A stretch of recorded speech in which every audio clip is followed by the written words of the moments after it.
proclamação da ministração da palavra. Querido Deus, eterno Pai, todo-poderoso, gracioso, maravilhoso, nós te louvamos mais uma vez, ó Deus, nessa manhã, pela oportunidade de adorar ao Senhor, bendizer ao Senhor, reconhecer, ó Deus, a tua graça sobre nós, a tua misericórdia, o teu amor, tudo que o Senhor fez na cruz do Calvário por nós, ó Deus, nós realmente somos gratos ao Senhor e estamos aqui, ó Deus, para te adorar e para ouvir a tua palavra, Senhor. Abençoe o teu servo que vai ministrar agora, que ele seja usado tremendamente pelo Senhor, como já tem sido usado. Fale aos nossos corações, ó Deus, trazendo em nós, ó Deus, a mudança que necessitamos, Pai, para parecermos mais com o teu Filho Jesus. Amém. Abençoe, ó Deus, conduza-o, dê toda a sabedoria, entendimento na palavra, e a nós, ó Deus, também um coração pronto para ouvir e colocar em prática tudo o que ouviremos nessa manhã. Nos abençoe, tudo isso nós te pedimos e agradecemos em nome de Jesus. Amém. Amém.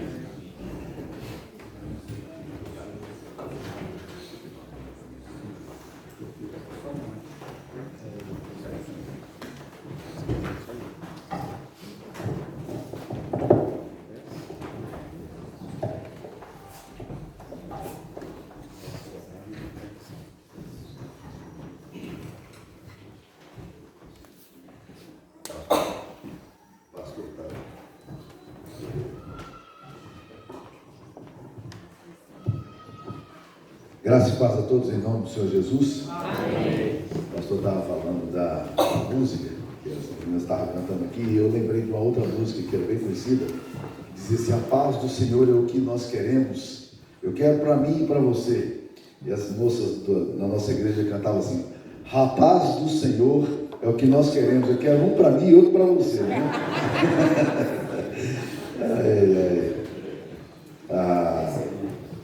Isso é sério. Eu tive muita dificuldade para chegar ao ponto de entender que de fato esse sermão era o que Deus queria que eu pregasse para vocês hoje. Quando nessas crises de ter alguma coisa preparada, e Deus de repente começa a trazer ao meu coração uma outra verdade, é angustiante, porque você fica tentando entender exatamente o que Deus está querendo comunicar para a comunidade. E há um tempo atrás, nós estávamos num congresso.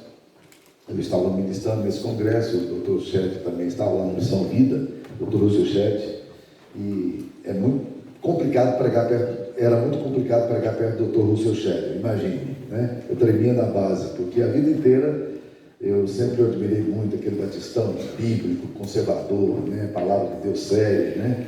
E aprendi na época de ABU, ouvir, aprender muitas verdades com ele. E ele chegou para tomar um café com a gente na casa do presidente da Missão Vida, e quando ele estava ali conosco, a Sara perguntou para ele: pastor, o senhor dormiu bem? Ele disse: não, minha irmã, não dormi bem não. Ela disse: ué, o que aconteceu, pastor? Ele disse: passei a noite inteira me perguntando o que Deus queria que eu falasse pela manhã. Como Sara e eu de vez em quando temos essas crises, né? Aí a Sara falou: bem, a esperança é para nós então, né? Se o doutor Ched está tendo essas crises também, está tudo ok, né? Vamos lá, eu queria que vocês abrissem a palavra do Senhor no livro de Abacuque. Pode crer, está na Bíblia, viu? Jonas Miquel, da Abacuque. Falar para estudantes de teologia sobre isso, pastores, é bem mais fácil. Agora, quando você fala para uma igreja que tem dificuldade já para ler a Bíblia, e que mal sabe os 4 evangelhos, quase que nem na história dos Aventuras de Tom Sawyer, né? Mark Twain, que havia um menino muito rebelde na escola dominical, e a professora resolveu dar umas medalhinhas para os alunos que tinham performance melhor. Decorava versículo, fazia visitante, aquele negócio todo. Mas havia um menino que era muito displicente na escola dominical. Ele quase nunca fazia as coisas e tudo, mas na hora que o presidente da Sociedade Bíblica veio na igreja, a professora resolveu mostrar aos alunos que tinham mais méritos, mais medalhas. E aquele garoto era o que tinha mais. Como assim? Ele não decorava os versículos, ele se ausentava muito da escola. Então, por que esse menino tem mais? Ele descobriu que, na verdade, nos jogos que eles tinham, ele negociava as medalhas. E ele teve mais, né? E o presidente da Sociedade Bíblica do Brasil foi perguntar para ele assim, fale para mim os 4 evangelhos. E ele, então, estufou o peito e disse, os 4 evangelhos são 3, Esaú e Jacó, né? É complicado, né? Então vamos lá, Abacuque capítulo 1. Abacuque capítulo 1. Sentença revelada ao profeta Abacuque. Até quando clamarei eu e tu não me escutarás? E gritar-te-ei violência e não me salvarás? Por que me mostras a iniquidade e me fazes ver o opressor? Pois a destruição e a violência estão diante de mim, há contendas e o litígio se suscita. Por esta causa a lei se afrouxa e a justiça nunca se manifesta, porque o perverso cerca o justo e a justiça é torcida. Vede entre as nações, olhai, maravilhai-vos, desvanecei, porque realizo em vossos dias obra tal que não crereis quando vos for anunciado. Pois eis que suscito os caldeus, nação amarga e impetuosa, que marcham pela largura da terra, para apoderar-se das moradas que não são suas. Eles são pavorosos e terríveis, e criam eles mesmos o seu direito e a sua dignidade. Os seus cavalos são mais ligeiros do que os leopardos, mais ferozes do que os lobos ao anoitecer. São os seus cavaleiros que se espalham por toda parte. Sim, os seus cavaleiros chegam de longe, voam como a águia, que se precipita e devora. Eles todos vêm para fazer violência, o seu rosto suspira por seguir adiante.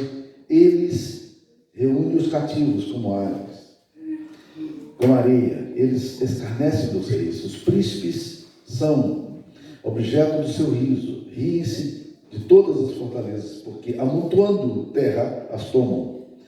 Então passam como passa o vento e seguem, fazem-se culpados eles cujo poder é o seu Deus.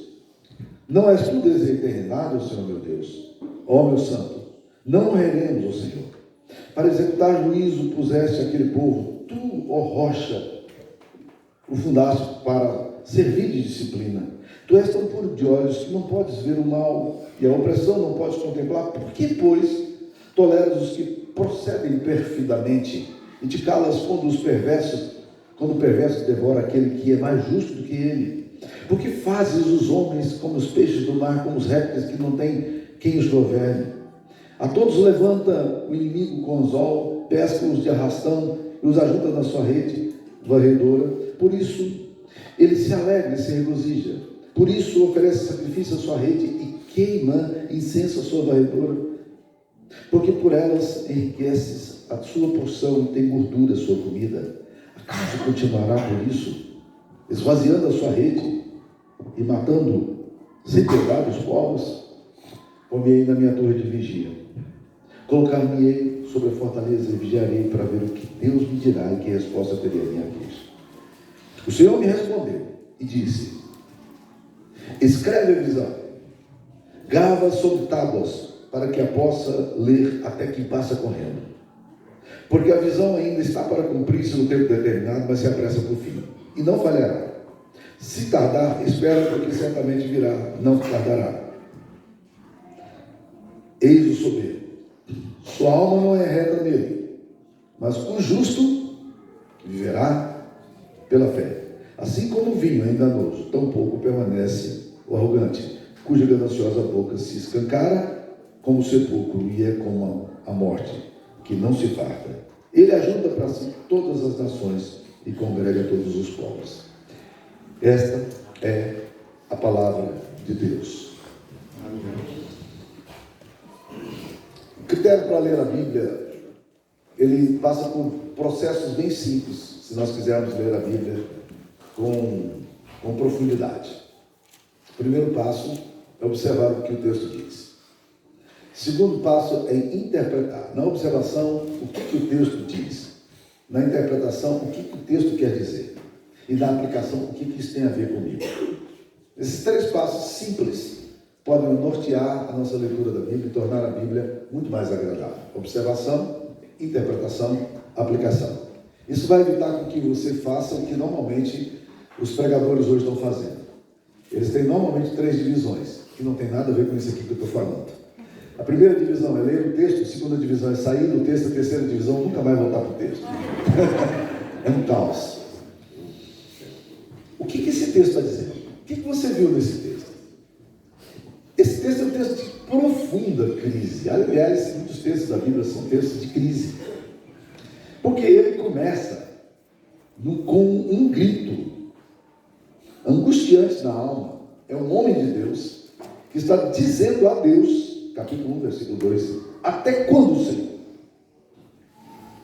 Até quando clamarei eu e tu não me escutarás? Gritar-te violência e não salvarás. É um homem de Deus dizendo a Deus, Deus, está difícil, está demorado. Até quando isso vai acontecer? E você esbarra aqui então agora com uma coisa bem crítica na nossa alma, que é o aparente silêncio de Deus. Essa temática brota muitas vezes nas Escrituras Sagradas, e eventualmente no nosso coração. O silêncio de Deus. Você está orando, mas parece que Deus não está ouvindo esse negócio que você está falando. Faz sentido orar? É importante orar? Até quando, Senhor? Até quando, Senhor, eu vou gritar? Até onde eu vou clamar? E o Senhor não vai me escutar. Essa é a primeira crise que o profeta tem. O aparente silêncio de Deus. A segunda crise que eu tenho é mais complexa ainda. Se você já achava a primeira complexa, a segunda crise que ele vai ter é mais complexa. Porque ele está falando e então Deus responde no versículo 5. Deus diz para ele: vede entre as nações, olhai e maravilhai-vos e desvanecei, porque faço em vossos dias obra tal que não crereis quando vos sou contada. Eu creio que nessa hora o profeta deve ter dito: glória a Deus, que bom, finalmente o Senhor está respondendo, finalmente o Senhor ouviu minha oração. Mas a resposta que vem é uma resposta inesperada, porque ele ora para que Deus afaste os assírios que estão para invadir Israel. E Deus disse: eis que suscita os caldeus. Eu estou suscitando os caldeus. Olha aí no versículo 6. Pois eis que suscita os caldeus. Deus está dizendo assim: olha, a invasão vai acontecer, a destruição é iminente, e sou eu que estou provocando isso. Então agora você não tem só o aparente silêncio de Deus, mas agora você está vendo que você ora por uma coisa e Deus responde outra. Como é que você reage a isso? E a descrição que ele faz aqui é uma descrição que tem a ver exatamente com os caldeus. Uma nação pavorosa, que rouba a terra que não produziu, mata as pessoas, destrói. Era uma política de arrastão, um negócio assim horrível. Violência para todo lado. Quando uma invasão dessa acontecia, meus queridos irmãos, o sofrimento, a dor era um negócio indescritível. Porque esses homens, eles eram impiedosos. Eles eram treinados para matar. Esse negócio de morte, de criança, vida, esse negócio aí faz nenhum sentido para eles. Valor humano, dignidade humana, moças estupradas, grávidas sendo a espada atravessando aquelas grávidas. Eu não estou nem aí para esse negócio, não. Vida humana para esses homens guerreiros aqui, ímpios, vale nada. O profeta sabe disso. As histórias chegaram antes dos invasores. Eles conheciam esse método cruel, essa forma cruel. E o pior é que eles estão invadindo a nação judaica, que é o povo de Deus. É o povo de Deus que está sendo massacrado pelos ímpios. E então ele começa a entrar numa crise. Por que o Senhor faz isso, Senhor? Por que o Senhor trata dessa forma? No capítulo 1, versículo 13, versículo 12, ele fala assim: não és tu puro, não és tu desde a eternidade, ó Senhor? Meu Deus, ó meu Senhor, não erraremos. É como se ele dissesse: não, Senhor, isso não vai acontecer. Ó Senhor, para executar juízo puseste aquele povo, tu, ó rocha, o fundaste para servir de disciplina. Aí no versículo 13 ele fala: tu és tão puro de olhos que não podes ver o mal, e a opressão não podes contemplar. Por que, pois, toleras o perverso e devora aquele que o perverso, e permite que o perverso devore aquele que é mais justo que ele? Por que o Senhor permite esse paradoxo na existência. Porque o Senhor permite que essas coisas aconteçam. Pessoas ímpias obtendo vitória. E meus queridos irmãos, por que o profeta se sente assim? Assim como nós, meus queridos irmãos, uma das coisas que acontece quando nós estamos no meio da dor, do silêncio aparente de Deus, e quando Deus responde de forma diferente, é que nós, quando estamos no meio da dor, nós não conseguimos ver além do sofrimento. Essa que é a grande verdade. Pessoas que estão no meio da dor não conseguem ver além do sofrimento em si. O sofrimento se torna um ponto final e último. Por isso que é bom o papel do conselheiro e do encorajador, do pastor, do obreiro, do missionário. Porque vocês vão estar muitas vezes ao lado de pessoas que não conseguem ver esperança. E Deus coloca você para poder fazê-lo ver o que ele não consegue ver. E às vezes, nós como servos de Deus precisamos de homens e mulheres do nosso lado para nos fazer ver aquilo que nós não estamos conseguindo ver. É o papel do encorajador. A Bíblia fala do dom da exortação. Na minha igreja tem um monte de gente que gosta do dom da exortação. Chamar a atenção dos outros. Né? O negócio de dar bronca nos outros, chamar a atenção. Mas o dom da exortação não tem nada a ver com isso. Porque o dom da exortação é o dom do paracaléu. Você lembra de alguma coisa sobre o paracaléu? Consolador. Aquilo que Jesus falou aqui: eu enviarei para vocês um outro paracaléu, o Consolador. Aquele, literalmente, paracaléu significa aquele que anda ao lado. O que o profeta está experimentando aqui é o que normalmente nós, no meio do sofrimento, experimentamos. Nós não conseguimos parar de concentrar na nossa dor. A dor se torna o ponto central da nossa existência. Nós vivemos em torno disso. Então, nós precisamos nessa hora entender que nem sempre nós conseguimos fazer leituras corretas, porque a dor que nós estamos experimentando é muito grande. Larry Crabb, conselheiro cristão, afirma que aconselhar é colocar a mente da pessoa no lugar. Eu gosto muito dessa ideia de aconselhamento. Porque ele diz, nós temos que ajudar as pessoas a pensar de forma bíblica, a pensar com o pensamento de Deus. Abacuque está no meio da dor. Ele olha a coisa é caótica. E o que consome a alma desse profeta é o sofrimento. A segunda coisa que leva o profeta a esse tipo de reação é a leitura parcial da história. Você vê a história em blocos. Esse bloco, esse bloco, esse bloco. Mas não há coisa mais antibíblica do que fazer esse tipo de leitura. Quando você olha só um bloco da sua história, fora do outro bloco, e o anterior e o posterior, com esperança, a tendência sua é sofrer muito. Por isso que a Bíblia diz, todas as coisas cooperam. Obrigado pela palavra, juntamente. Isso não poderia ter sido tirado da Bíblia. Todas as coisas juntamente cooperam. Quando você vê aquilo que os americanos chamam de big picture, a pintura completa. Não um quadro isolado. Porque você, quando olha um quadro estanque, um momento da história, você fala, como é que isso pode acontecer? Mas você está vendo só um bloco, você não está vendo um todo. O nosso Deus é um Deus que vê todas as coisas. E Ele diz, eu que sei que pensamento tem a vosso respeito. Pensamentos de bem e não de mal, para vos dar o fim que desejais. Porque nem você sabe o fim que você deseja.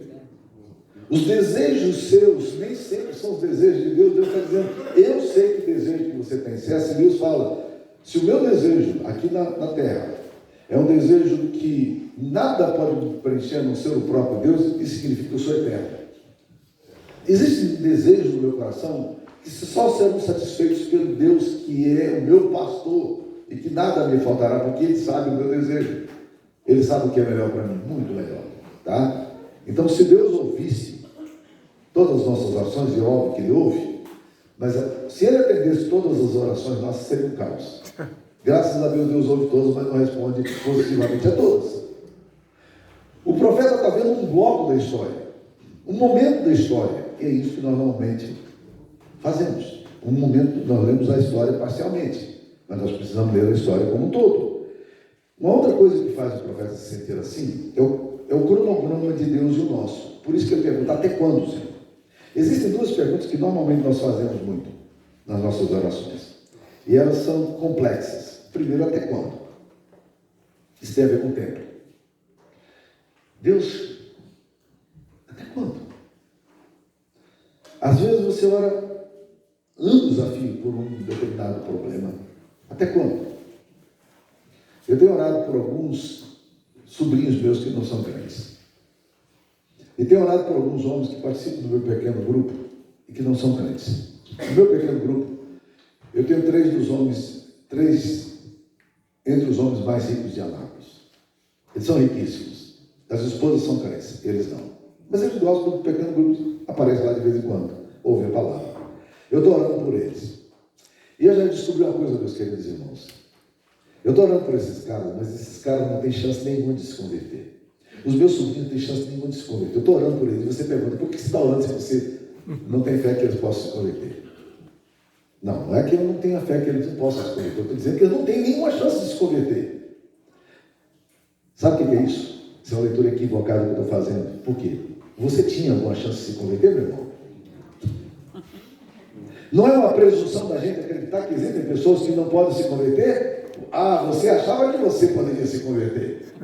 Que você tinha, assim, uma meritocracia, que Deus ficou impressionado com o seu currículo moral, e ele disse, esse aqui pode se converter, esse aqui é capaz de se converter. Não por obras de justiça que temos feito, mas segundo o seu lavar regenerador, ele nos renovou pelo Espírito Santo. Meus queridos irmãos, ninguém tem chance de se converter. Então eu estou orando para a gente que pode se converter, mas eu também não tinha chance. A graça me alcançou, a mim, como diz o apóstolo Paulo, o pior de todos os pecadores, que era blasfemo e insolente. Deus, a misericórdia de Deus me alcançou. A mim, o pior dos pecadores. Ele falou isso porque ele não me conhecia. Porque se ele tivesse conhecido, ele ia dizer, a mim, o pior dos pecadores, mas, vírgula, Samuel, é óbvio que é pior do que eu. Vocês estão entendendo? A graça me torna ousado. Então, quando eu oro por alguém para se converter, eu sei que essa pessoa não tem nenhuma chance de se converter. Como Paul Washer fala. Ele fala assim, quando eu olho para mim, eu não tenho jeito de me salvar. Mas quando eu olho para a graça de Deus e para a misericórdia de Deus e para a cruz, eu não tenho jeito de me perder. Aleluia. Então é o olhar que a gente coloca, né? Então, mas aqui tem um cronograma. Até quando? Essa é a pergunta dele, essa é a oração dele inicial, a primeira pergunta que ele faz. Mas tem uma outra pergunta que é terrível para nós, e que nós fazemos muito. Está aí no versículo 13. Por que, pois, toleras os que procedem perfeitamente? Por quê? Você sabe quantas vezes Jó perguntou a Deus por quê?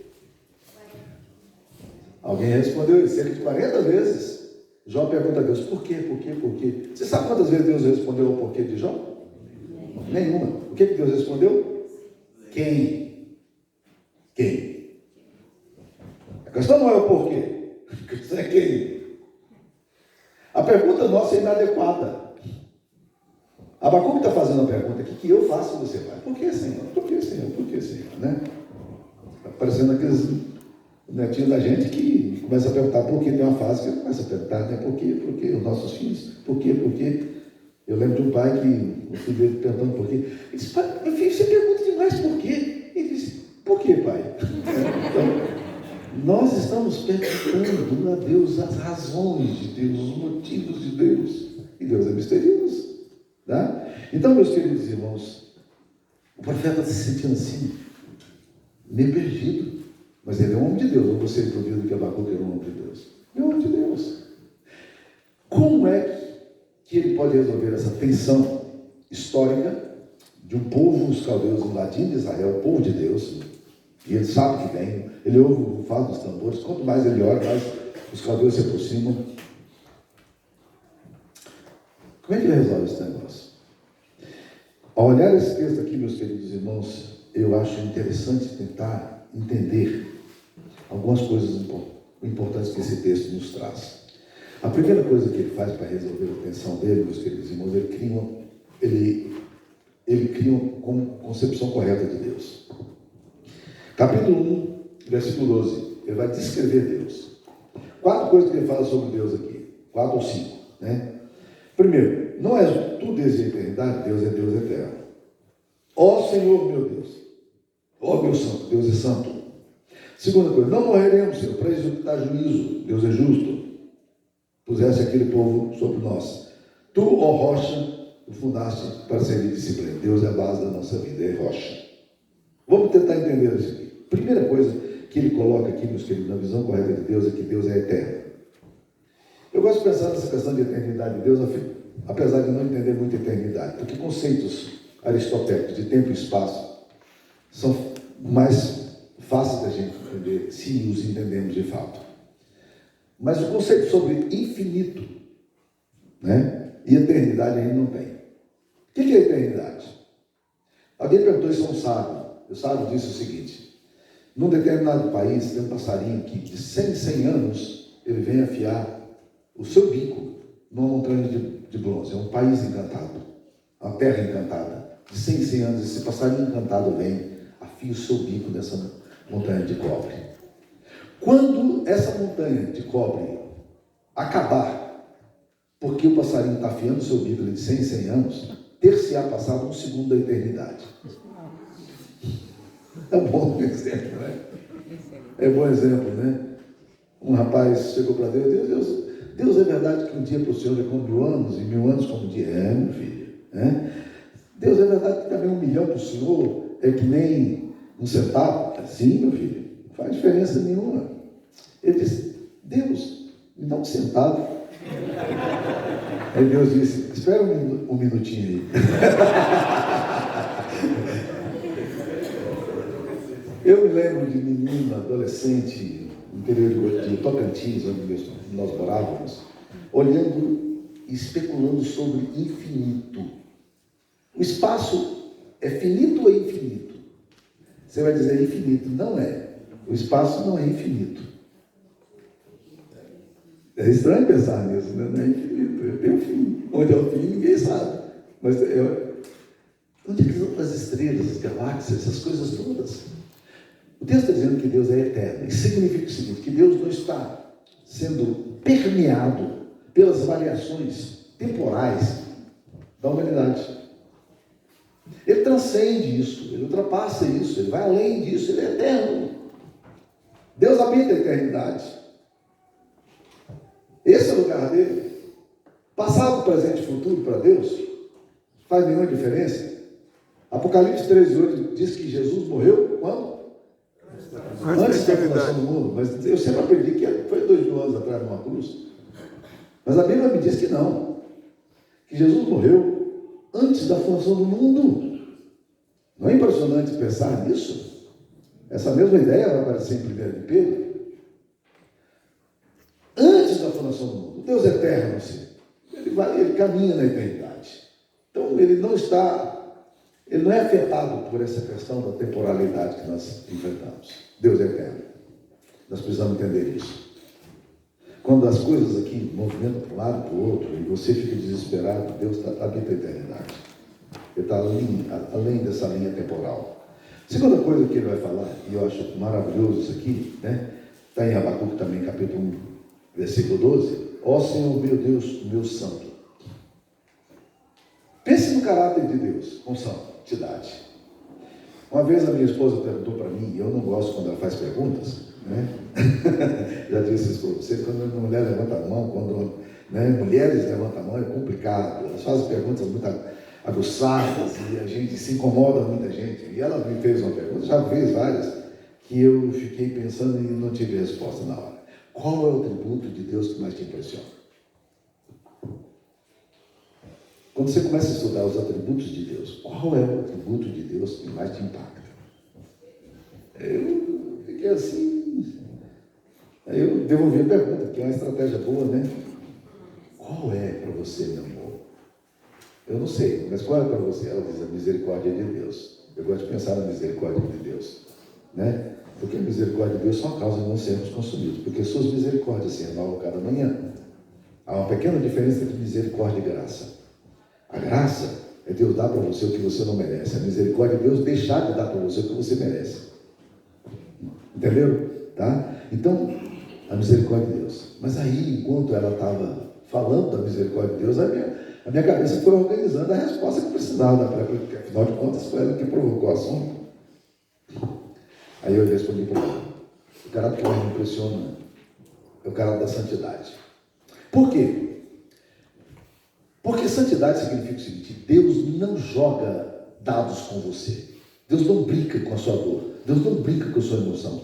Ele não tem segundas intenções. Ele não está querendo fazer pegadinha para você. O mover dele em relação a você é um mover de santidade, de amor. Ele é santo. Ele não pode negar a si mesmo. Ele não pode deixar de ser quem ele é. A sua santidade permeia o seu caráter. Agora, o profeta tem que lembrar que Deus é santo, para poder se sustentar o quê? Na crise. Meu querido irmão, Bill Bright fala uma coisa interessante. Tudo na vida é ampliado, determinado e enriquecido pela visão que temos de Deus. Se você tem uma visão deturpada de Deus, isso vai arrebentar a sua história. Se você tem suspeição de Deus, isso é terrível para o seu coração. E nós, muitas vezes, temos muita suspeição de Deus. O que Deus vai me aportar? Eu me lembro que eu vivi, na minha adolescência, muitos anos crente com essa crise. A vida sendo abençoada, Deus abençoando o ministério, abençoando a minha história. Eu sempre no tempo de seminário, mas eu dizia, essa vida está boa demais, Deus vai me pegar lá na frente. Alguma coisa ruim vai acontecer? Não! Eu não tenho que esperar isso, não. Se vier, a graça dele virá junto. Mas eu não preciso antecipar que alguma coisa ruim vai me acontecer. Eu sou filho de Deus, mas filho de Deus também passa por provação. Se Deus quiser que eu passe, eu vou passar. Mas eu não preciso antecipar ou ficar com medo do que pode acontecer de mal na minha história. Para com isso. Em nome de Jesus, para com isso. Deus é santo. Deus é santo. Terceira coisa que o texto vai falar aqui sobre Deus é que Deus é justo para executar juízo. Deus é justo. Abacuque tem que pisar num terreno sólido. E você pisa no terreno sólido quando você pisa na compreensão do caráter de Deus. Deus é justo. E quando você vai estudar a história do povo de Deus, você sabe que, na verdade, Deus estava executando juízo mesmo. Era uma questão de justiça de Deus. A gente tem muito medo da justiça de Deus. Mas a justiça é a coisa que nós mais desejamos. É interessante que eu converso com pessoas que não são crentes. E elas têm muita dificuldade com a justiça de Deus. Tem negócio de Deus julgar, porque Deus é amor, Deus não vai julgar ninguém, não. Mas é interessante que no nosso inconsciente coletivo, nos nossos arquétipos, nós, na verdade, sempre sonhamos com algo justo. Nós desejamos justiça. Nós reivindicamos justiça. Nós queremos justiça. Mas quando Deus aplica a justiça, nós não queremos que a justiça seja aplicada. Mas o Deus Santo, Ele julga. Ele julga a ponto de permitir que os pecadores vão para o inferno. Aqueles que não creem em Jesus e não se arrependem dos seus pecados. A justiça de Deus é aplicada na história, dentro do plano dele. Isso faz parte, e é muito interessante ler Apocalipse, que fala da ira do cordeiro. Já pararam para pensar nisso? Cordeiro irado? Eu posso imaginar hiena irado, tigre irado, leão irado, onça irada, né? Mas cordeiro! Cordeiro irado? Cordeiro, gente, é filhote de ovelha, nem ovelha madura. A ovelha já é impotente. Cordeiro. Mas a Bíblia fala da ira do cordeiro, que os homens temem muito. E eles preferem morrer do que enfrentar a ira do cordeiro no juízo final. Então, meus queridos irmãos, Deus é justo. Agora ele diz mais uma coisa. Ele diz que Deus é rocha.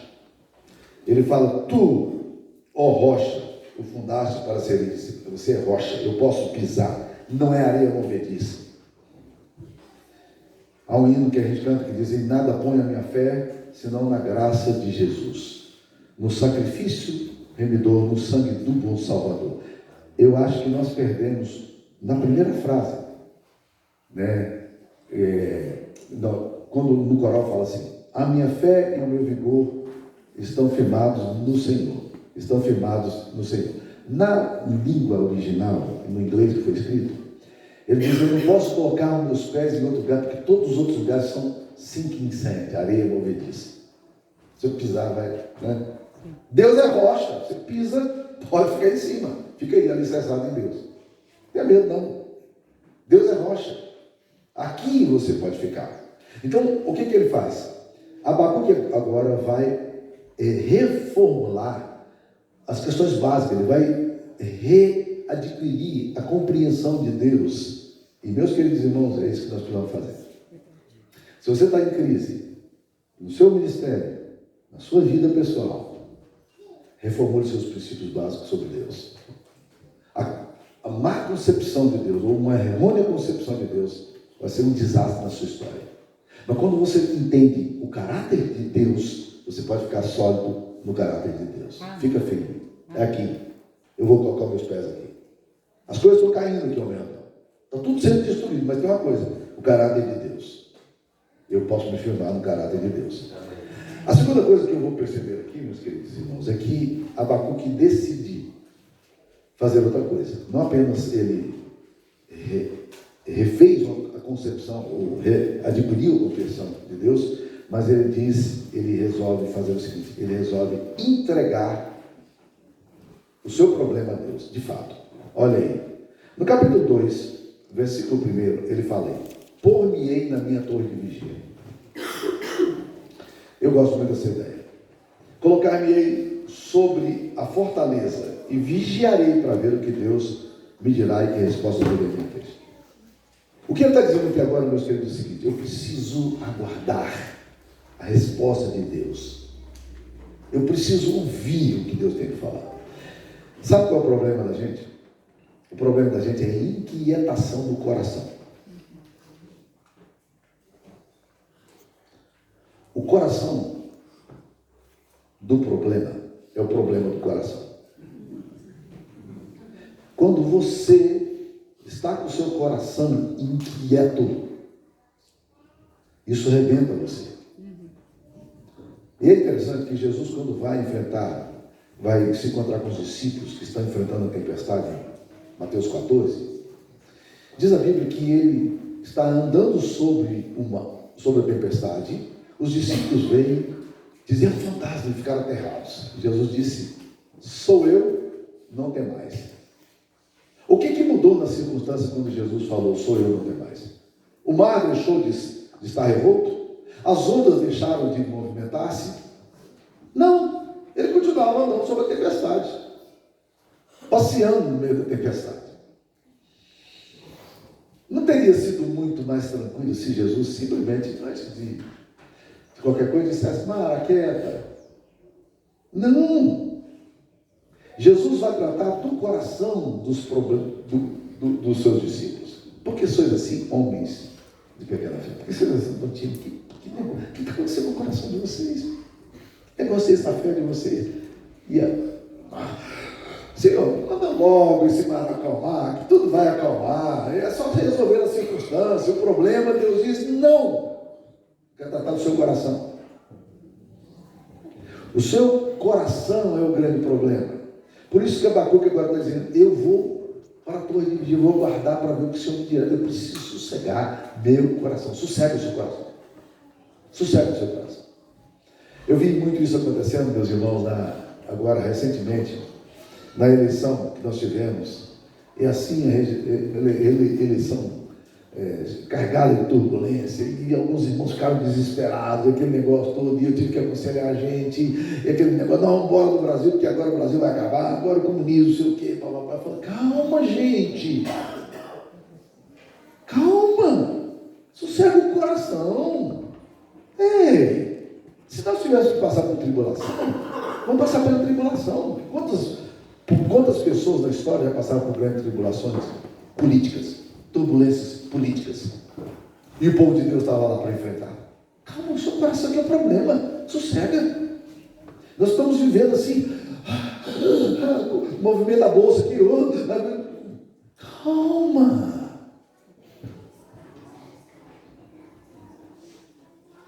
Tem uma música, eu nem sei muito bem o nome da banda, mas é assim, que fala assim: bem aqui no meu coração, sinto às vezes turbilhão, né? Aí ele diz: acalma minha alma, aquieta aqui. Né? Eu já coloquei essa música trocentas vezes para ouvir. Às vezes meu coração está agitado, eu vou lá e... Acalma minha alma, aquece minha fé. O Pai está cuidando. Gente, esse negócio do cuidado do Pai no meio da tribulação. Abacuque diz, se eu tenho que ir para a torre de vigia, eu preciso aguardar, eu quero saber o que Deus vai me dizer, que resposta Ele dará à minha queixa, eu preciso ouvir Deus no barulho. Está muito agitado, está muito inquieto, está muito desassossegado. Calma, calma. Vai para a torre de vigia, aguarde.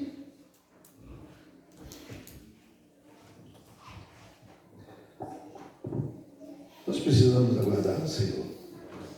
Nós precisamos ir para o Senhor. Agora Deus vai responder para ele. No versículo 2, a palavra de Deus diz, o Senhor, capítulo 2, versículo 2, o Senhor me respondeu. E ele disse, Abacuque, escreve a visão. Escreve a visão, Abacuque, para que possa ler até quem passa correndo. Olha aí, gente. Deus foi o primeiro publicitário da história.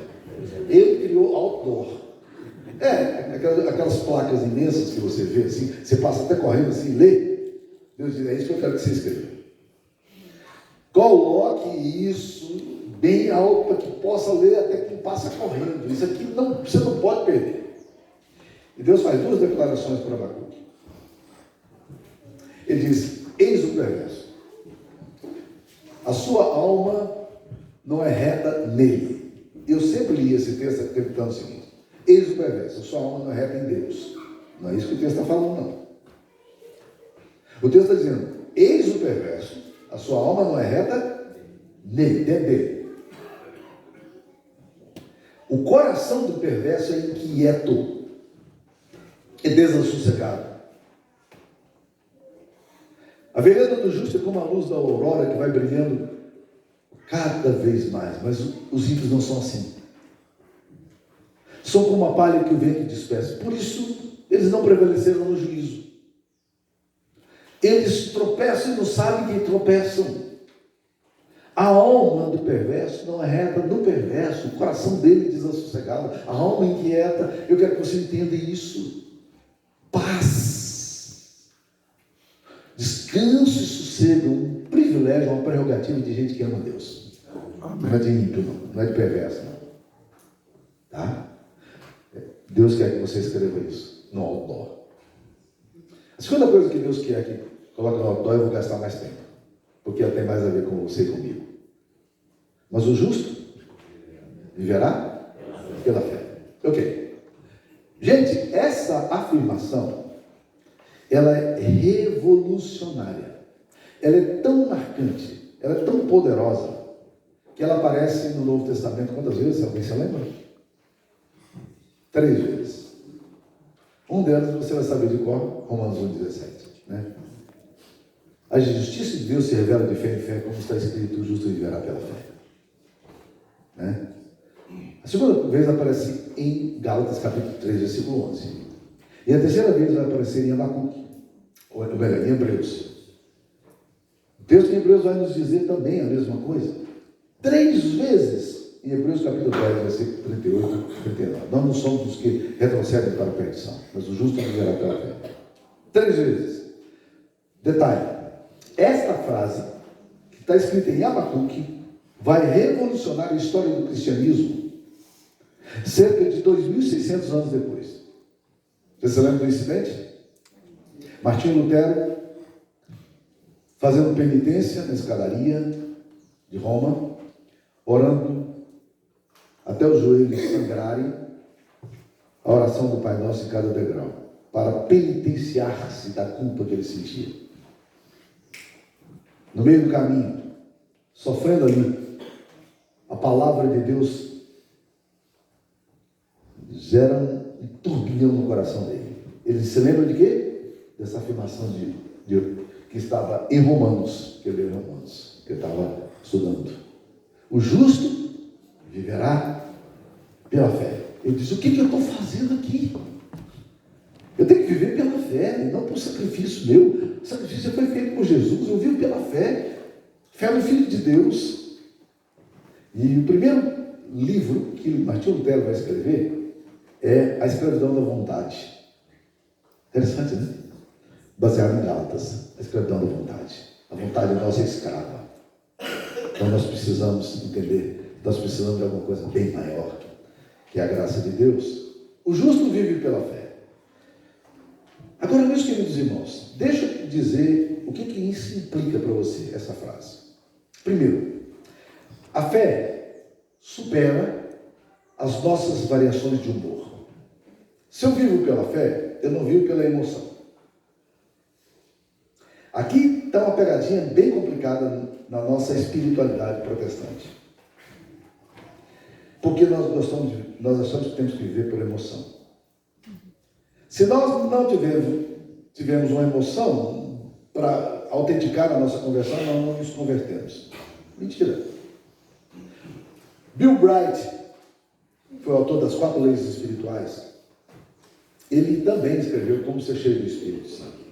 Usei esses 2 folhetinhos do Bill Bright muitas vezes na universidade, encontros de ABU, encontros com estudantes secundaristas, na época, né, que hoje é a escola fundamental. Usei demais esse material. Ele fazia um gráficozinho e colocava dizendo assim: nós temos 3 motores, ou 3 coisas que movimentam a nossa vida: fé, emoção e razão. Aí ele colocava como se a fé fosse a locomotiva disso. Ele disse: deixa a fé puxar a emoção e puxar a razão. Você precisa da razão na sua espiritualidade? Precisa. Crer é também pensar. Nós precisamos estar preparados para dar razão da esperança que é em nós. 1 de Pedro 3,15. Nós precisamos, sim. Se você não se convencer teologicamente ou filosoficamente de que o que você crê faz sentido, é lógico, você nunca será um bom cristão. A razão é fundamental, mas ela não é o que puxa a sua história. Você precisa da emoção? Sim, nós precisamos da emoção, nós somos seres emocionais. Mas se você depender da sua emoção, o que vai acontecer com a sua emoção? Ela é assim, vai para cima, vai para baixo. Um dia você levanta, diz: glória a Deus, filho amado de Deus, nada como ser um redimido, né? Você está feliz, você entende o amor de Deus. Não diz assim: eu estou numa crise depressiva. Você vive por emoção, por razão ou por fé? Bem, se é o Espírito Santo que está soprando aí nessa pombinha, está tudo certo, né? Louvado seja Deus, desça sobre nós, manifesta a sua glória aqui sobre nós, né? Garotinha, se perdeu na história aí, né? Vamos lá. Ok, deixa ela, né? Sopre sobre nós o Espírito Santo, né? A emoção. Se você baseia na sua emoção, sua fé vai ser uma fé sempre altos e baixos. Sim. Veja só, eu queria colocar 2 exemplos aqui sobre essa questão da emoção. Você se sustenta na sua salvação pela emoção ou você se sustenta pela palavra de Deus? Há pessoas que, quando a gente pergunta sobre a salvação delas, elas fazem uma afirmação interessante. Elas dizem mais ou menos o seguinte: pastor, você crê que realmente Jesus salvou você? Você está firme? Ah, pastor, às vezes eu não sinto assim, às vezes eu não sinto. Não é uma questão de sentir, é uma questão de crer. O Filho de Deus me salvou. Olha aí, pegaram a pombinha. Olha lá, os meninos, heróis, né? Vamos lá. Tafarel pegou a bola, a bichinha lá, né? Obrigado, meu irmão. Abençoado. Solta a bichinha, né? É difícil competir com a pomba, né? Não sustente a sua salvação no que você sente, porque em determinados dias o diabo vai chegar para você e vai te acusar. Ele vai te fazer, vai pensar que não, que você não é salvo, que você não teve nenhuma experiência com Jesus, que essa experiência sua é mentirosa. Aí você fica triste. O que você tem que fazer? O justo vive pela fé. O que a fé me afirma? Quem crê tem a vida eterna. Quem não crê já está condenado por quanto não crê no unigênito Filho de Deus. Ponto. Isso é a palavra de Deus. O justo vive pela fé? na palavra de Deus. Mas eu queria ir no outro ponto também, perdão de pecados. Presta atenção no que eu vou falar. Há muitas pessoas que acreditam que perdão de pecados tem a ver com emoção. Mas perdão de pecados não tem a ver com emoção. Perdão de pecados tem a ver com a ação de Deus em nós para nos purificar e nos perdoar. Quem confessa e deixa, alcança a misericórdia.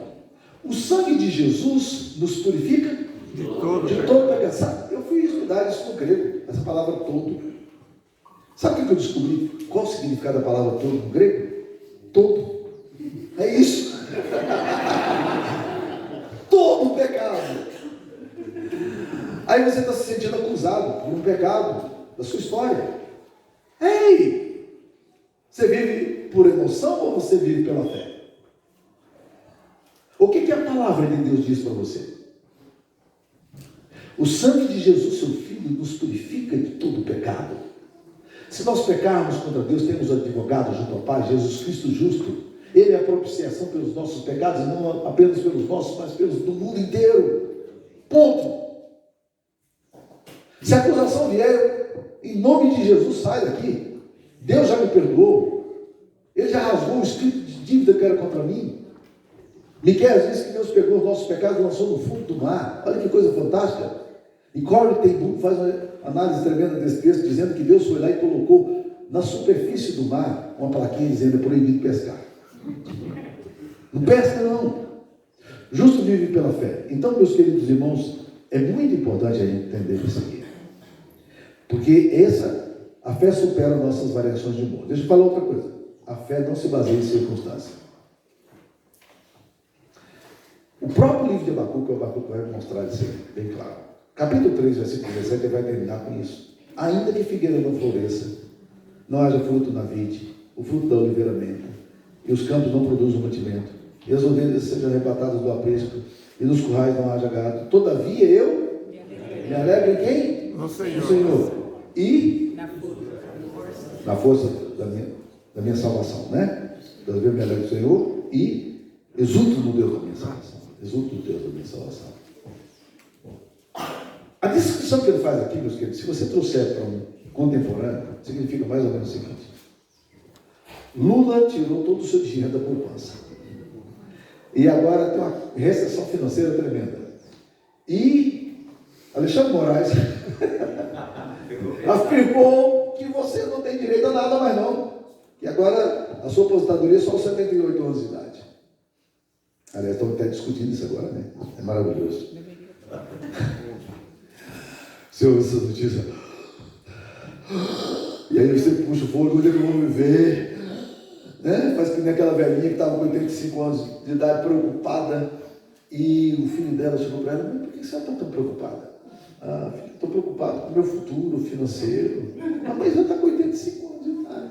Não, mas eu fico preocupado, sério, não vou ter dinheiro até o final da vida. O filho foi lá, fez uma análise das contas da mãe, trouxe e disse: mãe, se a senhora gastar o que a senhora está gastando hoje, com o dinheiro que a senhora tem, a senhora vai até os 100 anos de idade sem precisar de mais nada. Ela disse: é depois de 100 que eu estou preocupado. Depois do 100 que eu estou preocupado. Não coloque a sua fé nas circunstâncias. Amém. Amém. Históricas, políticas, governamentais. Não. Se você basear nas circunstâncias, você está enrolado. Jó está lá no meio da crise, sofrendo tremendamente.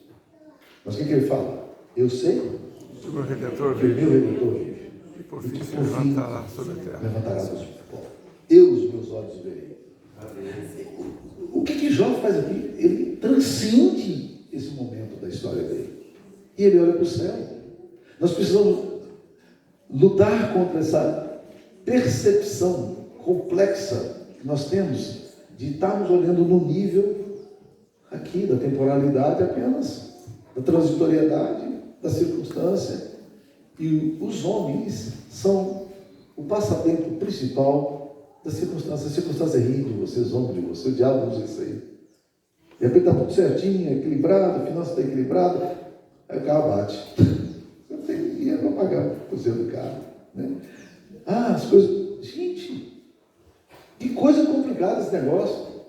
Né? Eu estava conversando com o pastor há poucos dias atrás, ele falou que na igreja dele tinha um presbítero, um homem de Deus, que metade do dízimo da igreja dele era dele, desse presbítero. Fiel. E eles fizeram todo o orçamento baseado nas finanças da igreja. E no mês de abril, o presbítero disse: pastor, eu tenho uma notícia para dar. Eu estou desempregado. Era um CEO de uma mega empresa, uma multinacional. Estou desempregado. E aí, crise, como é que vai ser para pagar? E aí, vai ajustar, não sei o quê. Ele diz: o que foi impressionante é que nunca faltou recurso nesse tempo todo da nossa igreja. Mas isso não gera uma dor, uma angústia na alma da gente. Como é que vai ser para pagar as contas aqui agora? Né? Esquece, não é para circunstância, não. Enfermidade. Nada de olhar. Se Deus deu aí, Ele vai cuidar de você, Ele vai tratar de você. Tá? Terceira coisa. Então, a primeira, a fé supera nossas variações de humor. A segunda coisa, a fé não se baseia em circunstância. E por último, a fé não se baseia em méritos, porque essa é a centralidade desse texto. O justo viverá pela fé. O que a Bíblia está dizendo? O justo não vive pela habilidade que ele tem para conseguir as coisas. Ele vive por aquilo que Deus dá. E eu acho que há um texto na Bíblia Sagrada que explica muito bem esse negócio. E esse texto está em Romanos capítulo 4, quando o apóstolo Paulo fala de Abraão. Capítulo 4, versículo 1 diz: que diremos?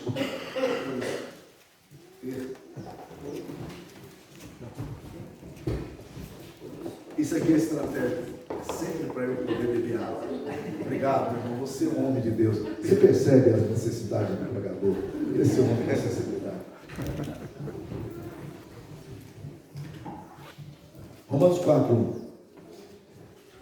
Que, pois, diremos ter alcançado Abraão, nosso pai, segundo a carne? O que não fala de Abraão? Em Abraão, Paulo disse: porque se Abraão foi justificado por obras, tem de que se gloriar, porém não diante de Deus. Por que diz a Bíblia? Abraão creu em Deus e isso lhe foi imputado para a justiça. Ele creu em Deus, viveu pela fé, e isso lhe foi imputado. Presta atenção. A justiça do crente é uma justiça estranha, porque a justiça que não está nele, está fora dele. Você não tem justiça em você. Deus imputa. Imputar é colocar algo que você não tem. Deus imputou em você a justiça de Jesus. Deus colocou em você uma justiça que não é sua, e você vive por essa fé. Abraão creu em Deus e isso lhe foi imputado por justiça. Aí ele continua explicando, capítulo 4, versículo 4. Ora, ao que trabalha, o salário não é considerado como favor, e sim como dívida. Quando você trabalha e recebe no final do mês o seu salário combinado pelo seu patrão ou pela instituição, a pessoa que pagou o seu salário, ela foi uma pessoa misericordiosa com você ou foi justa? Sim, ela foi justa. Nós combinamos isso. É mérito meu. Seu patrão não está fazendo favor por você. Ele está sendo justo com você. Porque ao que trabalha, o salário não é considerado como favor. Não é favor, mas sim como dívida. Ele te deve, ele precisa pagar. Mas, capítulo 4, versículo 5, mas ao que não trabalha, porém crê naquele que justifica o ímpio, que somos nós, a sua fé lhe é atribuída por justiça. Olha que coisa doida. O que Deus faz na cruz? Dois movimentos de Deus em nós. Primeiro, Deus perdoa o seu pecado. Deus zera a conta com você. Nenhuma condenação há para os que estão em Cristo Jesus. Louvado seja o nome do Senhor. Nenhuma condenação. Não tem nada contra você. Zerou a conta. Mas não é só isso. Não é só isso. Porque Deus atribui a você o que você não tem. Ele não apenas zera a conta. Já seria bom demais. Mas ele atribui agora ao que você, ele atribui a você uma santidade e uma justiça que não é sua. Você tem. O Filho de Deus passou para você essa justiça dele, que não é sua, e pela fé você recebeu o justo vivo pela fé. Deixa eu tentar exemplificar aqui. Imagine que você está quebrado financeiramente. Você bagunçou, entrou no cartão de crédito, foi que negócio complicado. E se você entrou no cartão de crédito, esquece, meu irmão, você não vai pagar sua conta mais. Ninguém paga o juros de cartão de crédito no Brasil, esquece. Você não está dando conta antes, vai dar conta agora? Com juro exorbitante. E um juro, diga-se de passagem, que nunca poderia acontecer. Porque não faz sentido a nenhuma realidade no Brasil, mas é assim que funciona. Aí você vai procurar o gerente do banco. Quando você chega no gerente do banco, o gerente olha a sua situação e fala: tá ruim, cara. Tá complicado. Dá uma esfregada na cara. O que você pode fazer, seu gerente? Tem que pagar. Pode parcelar isso aqui e tal, mas tem que pagar. Aí você fala: como é que eu vou pagar? Eu não consigo pagar essa dívida. Você diz: eu vou pensar. Você está saindo da sala do gerente, o gerente chama: ei, vem cá. Rapaz, estava pensando na sua situação. Não tem jeito com você não, cara. Eu tenho uma linha de crédito que o banco me dá. Nenhum banco tem essa linha de crédito, isso é hipotético. Mas a linha de crédito que eu tenho para te dar é a seguinte: cara, eu vou zerar a sua conta aqui. Esquece a sua dívida, você está perdoado. Que reação você teria se você ouvisse uma notícia dessa? Cara, maravilhoso. Não, você está brincando, cara. Você tá... Não, estou falando sério. Está aqui, ó. Zerei. O seu extrato aqui, zero. Você não tem nem dívida, nem crédito. Óbvio. Zerou. Tchau, benção. Começa a sua vida. Você está saindo nas nuvens, você não está gritando aquela história, e o gerente, na hora que você está saindo, ele diz: vem cá, volta aqui. Eu sabia. Ele ia me chamar de volta. Ele disse: eu estava pensando aqui, quando você estava saindo, rapaz, fiquei com dó de você. Você vai começar do nada, rapaz. Eu quero colocar um saldo para você na sua conta. Vou colocar aqui R$75 mil na sua conta para você começar. É bom demais para ser verdade, né? Exato. O nome do gerente. Eu vou lhe dar. É exatamente o que Jesus Cristo fez por você. Ele zerou o escrito da dívida sua. Nenhuma condenação há, não tem mais pecado. Acabou, zerou. Satanás vai fazer de tudo para trazer isso de volta. Acabou. Mas ele fez mais. Olha o que o texto vai continuar dizendo aqui. Capítulo 4, versículo 6 de Romanos. E é assim também que Deus declara ser bem-aventurado. Bem-aventurado quem? O homem a quem Deus lhe atribui justiça independente das obras. Deus atribui justiça independente das obras. O justo vive pela fé. Suas obras não são suficientes. Mas Deus atribui justiça. O que Deus fez? Deus não só zerou sua conta, Ele te deu justiça. Você é justo aos olhos dele. Um escritor famoso chamado C.S. Lewis, e o primeiro livro dele da série Nárnia é O Leão Feiticeiro e Guarda-Roupa. É um bom filme para os seus filhos, viu? Leão Feiticeiro e Guarda-Roupa. Porque esse escritor é um escritor cristão e ele prega o evangelho do jeito mitológico, mas ele prega o evangelho e as crianças entendem. Mas eles vão para um reino encantado e ali tem uma bruxa das neves que está acabando com o reino. E um dos 4 meninos que adentra esse universo, ele associa-se à bruxa. E ele conspira contra o reino. O nome dele é Edmundo. E por causa da atitude dele, o leão tem que morrer no lugar dele, porque a lei diz que alguém tem que morrer pelo pecado. E então o leão disse, eu vou morrer no seu lugar. E o leão, representante de Deus, Aslan, ele morre pelo pecado e ressuscita. E depois que o leão vence essa bruxa má, ele chama todos os meninos para condecorá-los. E quando chega a vez de Edmundo, o traidor, sabe o que o leão fala? O leão coloca a espada, a coroa de nobreza nele e fala, Edmundo o justo. E é interessante porque Edmundo é o pior de todos. E o título que Deus dá para ele é o justo. Como é que Deus te vê? Como pecador ou como santo? Deus atribuiu justiça a você. O justo vive pela fé. Eu creio nisso. Ele me salvou. Eu não tinha mérito nenhum. Eu não tinha nada para oferecê-lo. Eu não tenho nada que eu possa dar. É independentemente das obras. Não é meritório. Não é uma conquista. Não é algo que eu ganho. Não é merecimento. Deus não é justo comigo. Deus é gracioso, misericordioso. Zera a minha conta, deixa de dar o que eu preciso e me dá a graça. Ele me dá o que eu não tenho. A justiça dele. O justo viverá pela fé. E é isso que a palavra de Deus está nos dizendo aqui nessa manhã. O justo viverá pela fé. Agora eu queria concluir, meus queridos irmãos, dizendo que um dos grandes problemas nossos, e o inimigo número 1 do Evangelho, é a justiça própria. A justiça própria. Nós nos traímos com a justiça própria. E nós nos enganamos sobre isso. Você é bem pior do que você imagina que você seja. Você é muito pior. Você é tão complexo. Você é tão pecador que o Filho de Deus teve que morrer no seu lugar. Ele assumiu a sua culpa. De uma culpa que você não dava conta de resolver.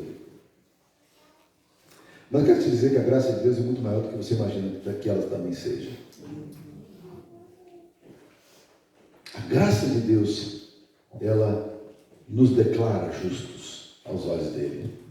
E agora eu chego diante de Deus, e se Deus me perguntar por que eu devo deixar você entrar no meu céu, eu vou responder o quê? Foi graça, irmãos. Só pela graça. Só pela graça. Conta-se que no Império Romano aconteceu uma cena muito interessante. Havia um homem muito rico que tinha apenas um filho. E esse filho dele era um filho extremamente desequilibrado, que não tinha capacidade administrativa nenhuma, desregrado, perdido. E ele tinha um servo, que era o cara da confiança dele, que era o administrador e cuidava de tudo que ele tinha. Era o mordomo dele. O nome desse servo era Marcelos. E então, aquele homem rico, envelhecendo, vendo a irresponsabilidade do seu filho, disse, se eu deixar o meu testamento para esse menino aqui, ele vai acabar com tudo que ele tem, 2 tempos, ele vai ficar pobre, vai passar fome. Chamou Marcelo e disse, Marcelo, é o seguinte, eu vou te alforriar, eu vou te libertar, você vai deixar de ser escravo, mas eu quero uma coisa, eu quero que você cuide do meu filho.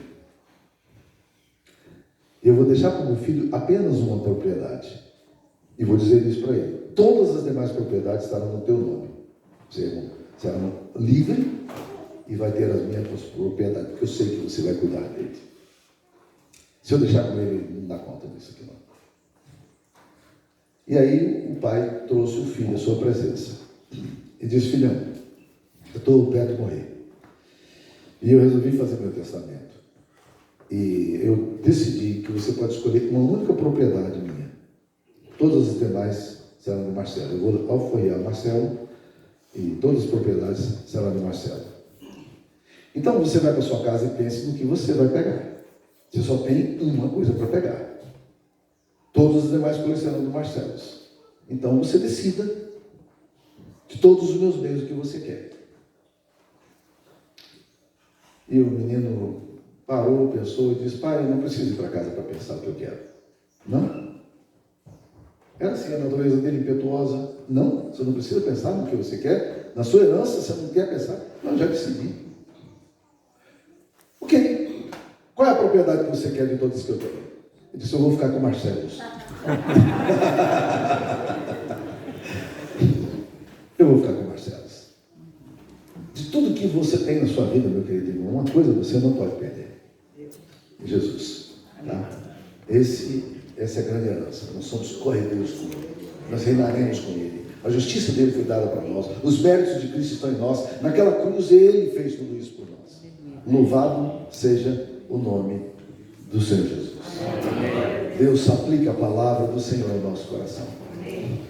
Nos ensina a viver na justiça de Cristo. Nos ensina a viver com alegria no nosso coração, contemplando as promessas e a glória do Senhor para a nossa história.